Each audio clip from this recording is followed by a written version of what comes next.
नवराष्ट्रामध्ये आपलं स्वागत आहे। खरं तर राज्याचे परिवहन मंत्री प्रताप सरनाईक यांनी असा आदेश काढला होता की 1 मे पासून ज्यांना मराठी बोलता येईल त्याच रिक्षा किंवा टॅक्सी चालकांना परमिट हे मिळणार आहे।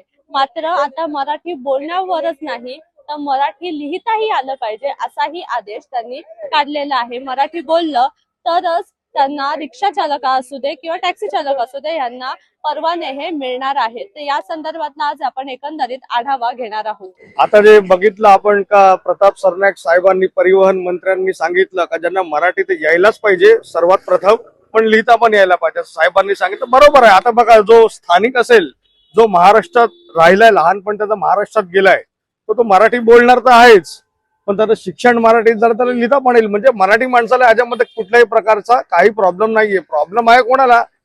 जे नवीन नवीन लॉंडे आले इकडे, गाड्या भरून भरून माणसं येत आहेत, त्रास त्यांना आहे, सगळ्यांना त्रास नाहीये। आता बघा तुम्ही किती उत्तर भारतीय आहे किंवा परप्रांतीय त्याला बोलू आपण, ते येतात, त्यांना मराठी पण चांगली बोलता येते, लिहिता पण येते, पण काही काही त्यांना मराठी समजत सुद्धा नाहीये। मग अशा लोकांचं कॅन्सल करून टाका परमिट। प्रयत्नही करत नाहीये त्यांच्यासाठी, त्यांना हकलावायला पाहिजे, लात मारून, सरळ मारून हकलावा त्याला। अहो तुम्ही प्रयत्नच करत नाहीये मराठी शिकण्याचा, मग तुम्हाला अधिकार कोणी दिला राहायचा? आता तुम्ही जावा इथे आपलं दक्षिण भारतात जावा, दक्षिण भारतात बघा मनमानी चालणारच नाही, माझ्या भाषेत बोल नाही तर चाल निघ। मग इकडेच सगळं चालून घेतात, आपण का आपण चालून घ्यायचं? नाही नाही, हे बरोबर आहे, साहेबांनी सांगितलं ते बरोबरच सांगितलंय। आता ओळखीने तुम्ही लोक परमिट देतात ते हे तर चुकीचंच आहे। आणि याच्यामध्ये तुम्ही बघायला गेले ना मॅडम का हे काही काही आरटीओ मध्ये ना भ्रष्टाचार पण लय मोठ्या प्रमाणात चाललाय। ते डायरेक्ट घेतला जात नाही भ्रष्टाचार, हा भ्रष्टाचार घेतला जातो एजंटच्या मार्फत, एजंटच्या माध्यमातून भ्रष्टाचार भरपूर होतो। आणि आरटीओ तर म्हणजे काही काम करतच नाहीये, फक्त फाईन मारायचं काम चालू आहे, फक्त फाईन मारायचं आणि एजंटच्या माध्यमातून पैसे घ्यायचे। आता तुम्ही विचार करा ना, यांना परमिट भेटतात कसे काय?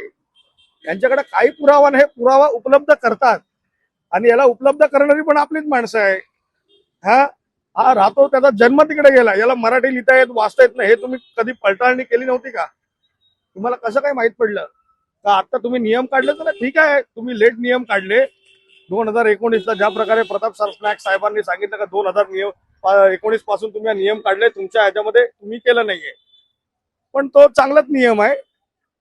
पण आरटीओ वर पण आणि सगळ्या अधिकाऱ्यांवर पण गुन्हा दाखल व्हायला पाहिजे आणि त्याची पण इन्क्वायरी बसायला पाहिजे। आता तुम्ही बघा काही काही रिक्षा चालकांच्याकडे तर 4-4, 5-5 परमिट आहे, 4-4, 5-5 परमिट आहे, तर हे यांना भेटले कसे काय? यांच्या ओळखीच्या माध्यमातून भेटले का भ्रष्टाचार करून भेटले का पैसे दाबल्यावर भेटले? कसं काय समजणार? एक एक लाइट बिल पे, एक एक एड्रेस पे 10-10 परमिट है। तो अगर आरटीओ वाले ने दिया नहीं तो उन लोगों को मिला कैसे? और नवीन नवीन छोकरे आके पैसा खिला के या कुछ भी करके जो है कि उन्होंने परमिट निकाला है, उनकी इंक्वायरी मीरा रोड में चालू है। बहुत से गाड़ियां छोड़ के भाग गए, लेकिन जो यहाँ पे रह रहे हैं पूरा पुरावा है, पूरा एड्रेस है, और चाहे वो महाराष्ट्रियन हो या तो भैया हो, लेकिन पूरा आरडी उनको बोलने आता है तो उनको परमिट मिला है, वो अपना परमिट लेके अपना परिवार चला रहा है। नियमानुसार जे आहेत रूल त्या पद्धतीनेच चाला। फोर सीट वगैरे हे हप्ते बिप्ते हे आम्हाला माहित नाहीये। सरकारने हा जो निर्णय घेतलाय तो योग्य आहे की? योग्य आहे, एकदम योग्य आहे, 100% अगदी। ते पण हे बघा, स्थानिक असेल तर त्याला हे नाही, म्हणजे परमिशनची जरुरी नाहीये। जे नवीन आलेत, ज्यांचे दाखले नवीन आहेत, त्यांना तुम्ही जबरदस्तीने बंद करू शकता। ज्यांचे खानदानी इथं गेले त्यांना विरोध करू शकत नाही, पहिली गोष्ट म्हणजे। आता हे झाले त्यांना विरोध करू शकत नाही, कारण त्यांचे खानदानी गेले इथे।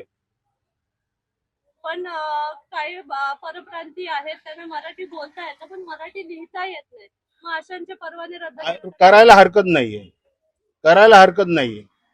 ते जसं हिंदीचं आमच्यावर सक्ती करतायत, त्यांना मराठी यायलाच पाहिजे। मग महाराष्ट्रात राहता मराठी यायला पाहिजे, हे नाही मराठी बोलत। पहिले तुम्ही काय नाही केले, पहिल्यापासून गोष्टी आहे। आणि दुसरी गोष्टी आहे, पहिल्यापासून तुम्ही लिहून घेतले असते मराठी जे त्यांना यायला पाहिजे होती. त्यांना अगोदर तुम्ही बोलले असते, हरकत नाही बोलली असते. बरोबर तुमच्या गोष्टी. बाकी आहे की आता कोण पहिले घेतलेले गाडी ते कोण जमा करणार नाही.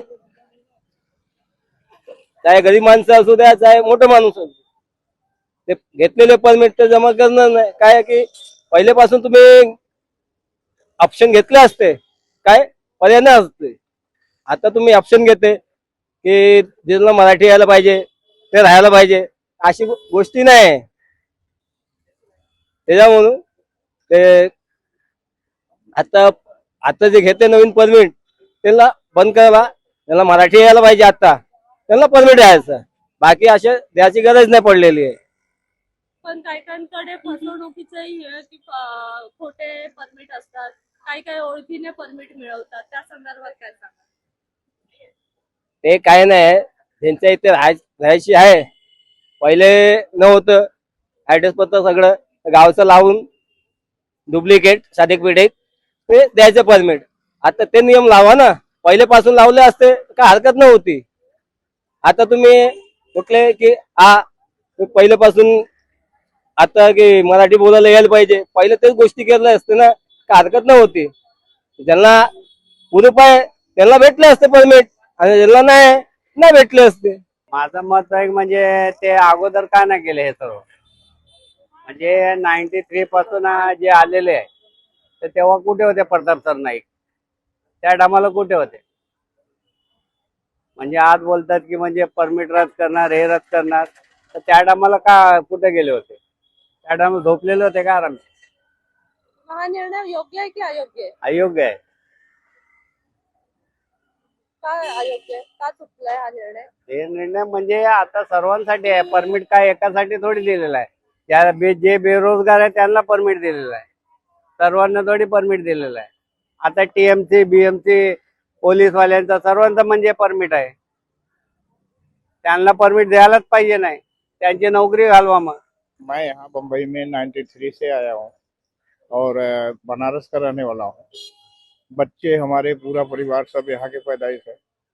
हमें कोई आपत्ति नहीं है, मराठी थोड़ा बहुत बोल लेते हैं। बच्चे तो हमारे फुल बोलते हैं, लेकिन हम थोड़ा बहुत बोल लेते हैं, हर बात को समझते हैं। और मैं एक रिक्शा ड्राइवर हूँ और अच्छे से अपना यहाँ महाराष्ट्र के अंदर अपना घर परिवार चला रहा हूँ। मुझे यहाँ पे कोई महाराष्ट्रियन हो या मैं उत्तर भारतीय हूँ, लेकिन मुझे कोई क्षति कोई तकलीफ नहीं है। और जो साहिबा ने बोला है वो सच्चाई है, वो हकीकत है। यहाँ पे रह रहे हो तो मराठी सांगना है। बट लिखनी भी आनी चाहिए, ऐसा भी कहना है।